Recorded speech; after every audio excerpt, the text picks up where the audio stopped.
The first You time think you the can hide cameras cut behind to that him, desk? the I entire don't hide, I studio lead gasped. from here. It Lead, wasn't you're a because he puppet! had sung a single note. It wasn't because he had spoken. It was simply because he was standing there. Under the blazing stage lights of a packed audition hall in Los Angeles, a tall Filipino man adjusted the collar of his crisp white shirt, ran a hand through his perfectly styled dark hair, and looked toward the judge's table with a calm, almost intimidating stare. For 3 long seconds, nobody blinked. Then the whispering began. "Oh my gosh, is that? No way." From the judge's desk, Simon Cowell leaned forward slowly, narrowing his eyes. He looked at the man. Then he looked at his own reflection in the glossy black desk surface. Then back at the man again. The resemblance was uncanny. Same sharp jawline, same perfectly groomed stubble, same thick eyebrows that seemed permanently arched in skeptical curiosity. Even the posture, slightly leaning back with confident indifference, was eerily identical. Simon blinked twice. "I don't remember coming in from backstage," he muttered. The audience burst into laughter. The host, barely containing his grin, stepped forward. "Ladies and gentlemen, I think we've just discovered Simon Cowell's long-lost twin." The crowd roared. The man on stage finally smiled. Not nervously, not awkwardly, but with the exact same half-smirk Simon himself was famous for. And that's when things became truly surreal. "My name is Mateo Reyes," he said in a smooth, calm voice with only the slightest hint of a Filipino accent. "And yes, I've heard it my whole life." Simon leaned back, folding his arms. "This is ridiculous." Mateo tilted his head, mirroring Simon perfectly. "Which part?" Mateo replied coolly. The audience exploded. Even Simon couldn't help but let out a laugh. "You're doing that on purpose." "Doing what?" Mateo asked, raising one eyebrow. The resemblance wasn't just physical. The timing, the delivery, the dry humor. It was as if someone had studied Simon Cowell frame by frame and recreated him halfway across the world. But Mateo Reyes hadn't come to America just to look like someone else. He had come for something much bigger. Mateo grew up in a small barangay outside Cebu City in the Philippines. The houses were packed close together, corrugated metal roofs glinting under the tropical sun. His father was a tricycle driver. His mother sold homemade kakanin in the market. Money was tight, but laughter was never in short supply. When Mateo was 13, a neighbor joked that he looked like that British guy on TV. The family didn't know the name then. They didn't even have cable. But when Mateo finally saw Simon Cowell on a borrowed television years later, he nearly dropped the remote. It was like looking into a future version of himself. Friends began calling him Simon. Strangers stopped him in malls. Tourists asked for photos. At first, it embarrassed him. He didn't want to be a copy of someone else. But life has strange ways of turning insecurities into opportunities. In college, Mateo studied music production. He loved music. Not just performing, but understanding it. He worked nights in a small recording studio, saving money. Sometimes, when customers recognized his resemblance, they would insist he judge their karaoke performances. "You sound pitchy," he would say in a mock British accent. Laughter would fill the room. Yet behind the jokes, Mateo carried a quiet dream. To stand on a world stage not because he looked like someone famous, but because he deserved to be there. Back in Los Angeles, the judges were still studying him. "I have to ask," Simon said, pointing. "Are you wearing makeup to look like me?" Mateo shook his head. "No, sir." "Hair?" "No." "Teeth?" Mateo grinned. "All mine." The audience cheered. One of the other judges leaned toward Simon. "If this is a prank, it's the best one we've ever had." Simon sighed dramatically. "All right, enough about the face. What are you actually doing here?" Mateo's expression shifted. The playful smirk softened into something deeper. Something grounded. "I'm here to perform," he said. The crowd quieted instantly. Simon raised an eyebrow. "And what will you be performing?" "Mateo who looks annoyingly like me." Mateo chuckled. "An original song." Simon froze for half a second. "Original?" "Yes." The word hung in the air. Simon leaned forward. "You do realize if this is bad, I have to critique someone who looks like me?" Mateo nodded. "I wouldn't expect anything less." A ripple of anticipation moved through the theater. The stage lights dimmed slightly. A single spotlight wrapped around Mateo as a piano was rolled out behind him. He sat down. The resemblance was still there. The posture, the calm, but something had changed. The mimicry was gone. In its place was raw focus. His fingers touched the keys. And then he began. The first note was soft. The second, trembling with emotion. The melody unfolded slowly, delicate, haunting. It wasn't flashy. It wasn't loud. It was honest. The audience leaned forward collectively. Mateo's voice entered, warm and rich, with a slight rasp that carried both vulnerability and strength. The song told the story of a boy who grew up being compared to someone else. A boy who laughed along, who played the part, who wore the resemblance like a costume, until he realized he had his own voice buried underneath. I don't want to be your mirror, he sang quietly. I don't want to wear your name. I want to build my own horizon, set my own flame.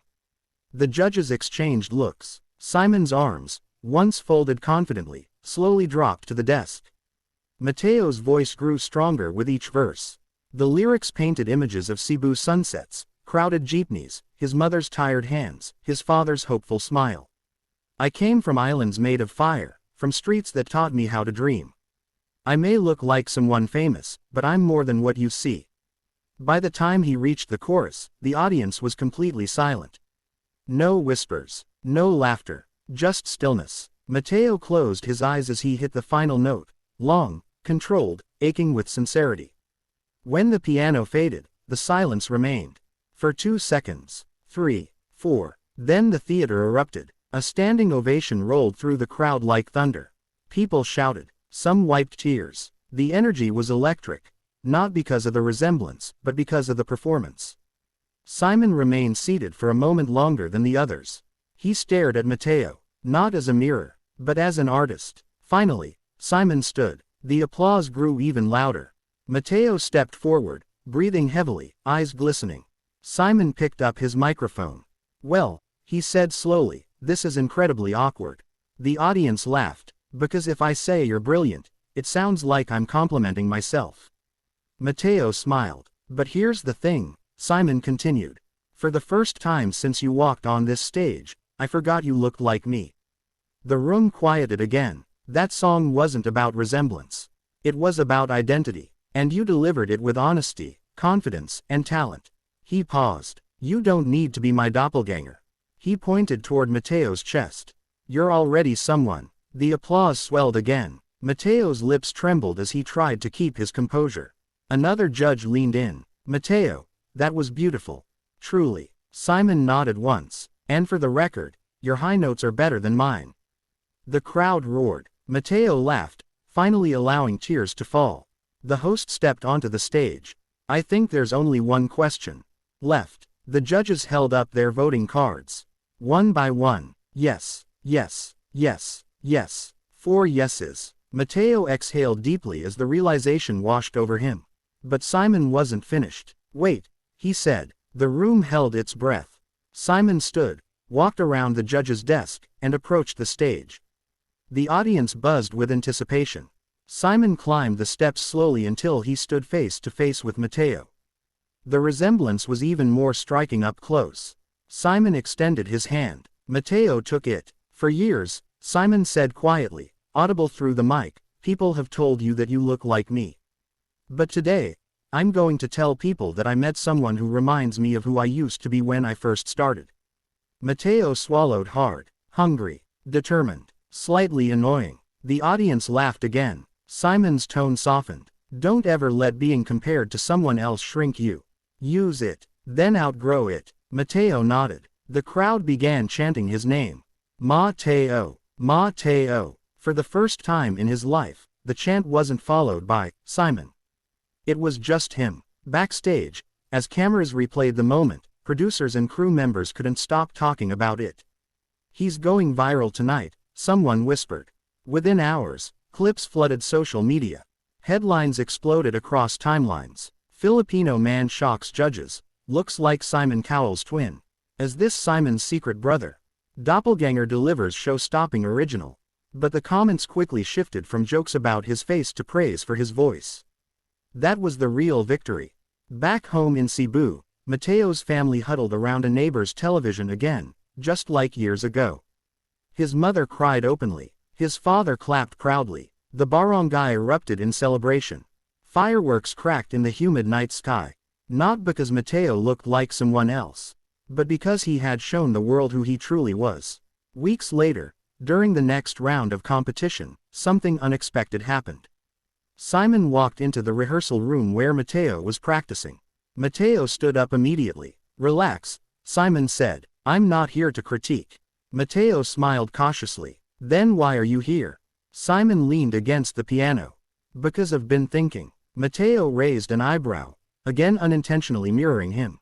Simon pointed. "See, you did it again." They both laughed. Simon's expression turned serious. "You know, I've spent my career judging talent. Telling people who they are. Who they're not." He paused. "But sometimes, I forget what it's like to be the one trying to prove yourself." Mateo listened carefully. "You reminded me," Simon admitted. The room felt smaller, more intimate. "Don't let this industry box you into being the guy who looks like Simon Cowell. Promise me that." Mateo nodded firmly. "I promise." Simon extended his hand again. But this time, it wasn't judge to contestant. It was artist to artist. The live show arrived faster than anyone expected. The audience was bigger, the lights brighter, the stakes higher. But when Mateo stepped onto that stage again, something was different. He didn't carry the weight of comparison anymore. He carried confidence. The cameras zoomed in. For a brief second, the resemblance sparked murmurs again. But then he began to sing. And the murmurs vanished. Because Mateo Reyes was no longer someone's doppelganger. He was a voice, a story, a force. And as the final note soared through the theater, it was clear to everyone watching, in Los Angeles, in Cebu, and around the world. You might walk in looking like someone else, but you leave remembered for being yourself.